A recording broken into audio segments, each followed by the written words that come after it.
A record of ordinary people doing the extraordinary.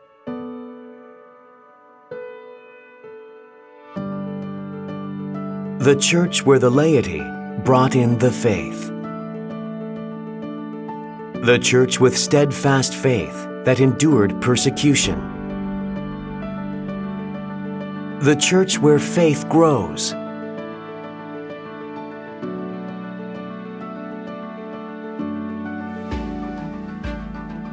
The history of the Korean Catholic Church is a special record made by the laity. It is the only church that was born without the help of missionaries.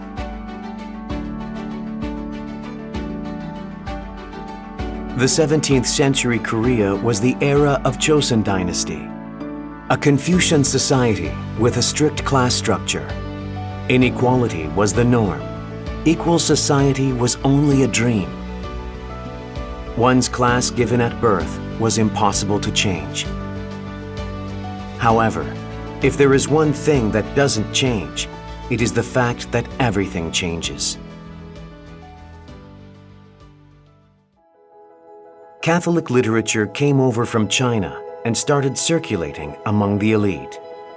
These books told them that the world they knew and believed in was not everything. The book said anyone could be blessed with eternal life and heaven. Korean people became curious about eternal life and equality. Different classes mingled together, discussing new teachings. Their story quickly spread across Joseon. The seed of faith was sown in the hearts of Koreans. People started to yearn for the kingdom of God. They opened their hearts and ears. Christian communities sprang up across the kingdom. But the old society was not ready to accept new values. Catholics who refused to perform ancestral rites and disrupted the class system were deemed dangerous to the status quo.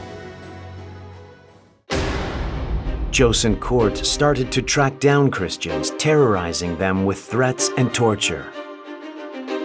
Over a period of 100 years, persecution continued with 4 major brutal waves. Even so, laity and foreign priests testified faith through death. So many lost their lives, only to gain them back in heaven.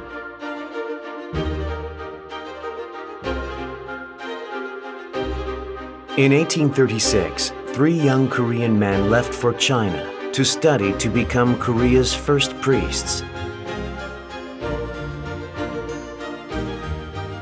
As of Korea's first priests, Andrew Kim had a greater zeal and faith than ever before. He secured safe pathways into Korea for foreign missionaries and worked hard to connect the Korean Church with the Universal Church. 9 months after his ordination, he was captured under the suspicion of treason. Already aware of his fate, St. Andrew Kim was resolute. Catholicism is the true faith. My faith teaches me to worship God, who will grant me eternal happiness. I refuse to give up my faith.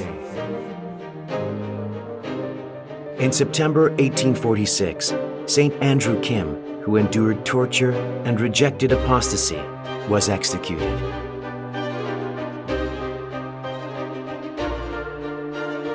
Contrary to the hopes of Joseon Dynasty, martyrdom of St. Andrew Kim united the Christian community even further in Korea. In 1865, the number of Catholics reached 23,000. The kingdom became more anxious and started the most brutal persecution of all. This did not deter the growth of the church, however. Despite the threats of persecution, the faith of the people lived on. More people continued to come to testify their belief. Keeping the memories of martyrs alive, they prayed for the day when they can freely live their faith.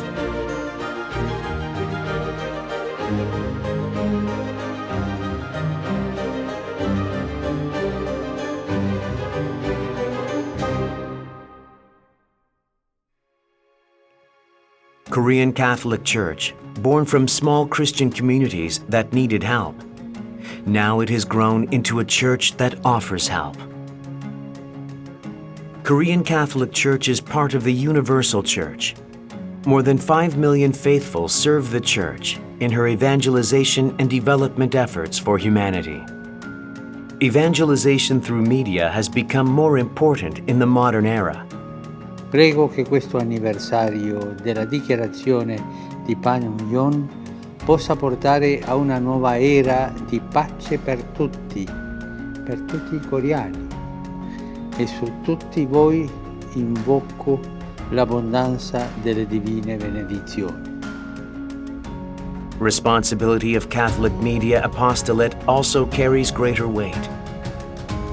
To host SIGNIS World Congress 2022 in this land, where the laity brought in the Catholic faith, will help renew the mission of the Catholic media apostles worldwide.